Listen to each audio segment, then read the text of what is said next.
I'm going to take a bit of a risk with a gooseberry today.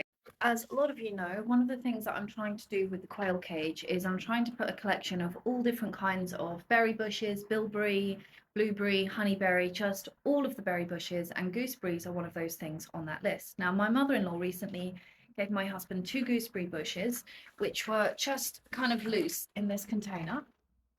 And they desperately needed to go out. They had maybe 3 inches of soil. It just wasn't enough, and there were 2 of them. So I decided to take a risk because Goddess only wants one. So I've potted up the one that he wants, and it's now in a much deeper container with the roots sticking out, which I do need to deal with.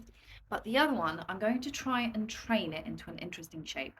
Now, the reason that I'm trying to do this is because it's right next to the quail cage, and because it's a gooseberry, I don't really want to be rooting around trying to find berries.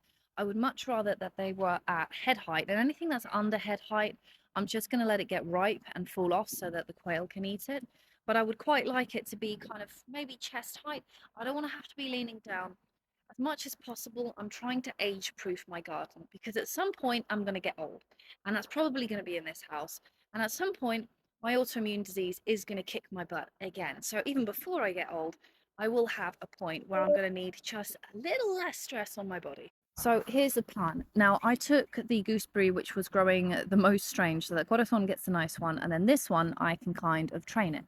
So the idea is that I want to train one main stem that gets to maybe this height, and then it bushes out, so it's a much more reasonable size. It also means it gets a lot more light because it will be a little bit higher up, and it is right next to a fence. So I'm going to take my secateurs and I'm going to start removing branches. Yes, this does mean that I probably won't get any gooseberries this year, but it's fine.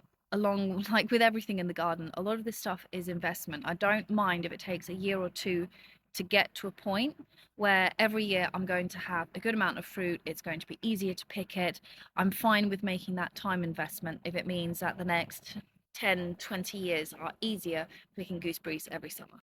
So let's start off with these. So I'm just going to cut it off here. I'm going to cut it off there, and I will move that away. And then this side bit really can't stay there. So now for the point of no return, cut that off. And in theory, this will grow up and up and up and up. And when it gets to about this point, I'm going to let it bush out. Right, that was probably the most brutal prune I've ever done in my life. It now has only one direction in which it can go. Hopefully this works out. As for the rest of it, I'm going to cut this up into tiny pieces and put it here so it can decompose and feed the plant in future. Right, well, hopefully that works.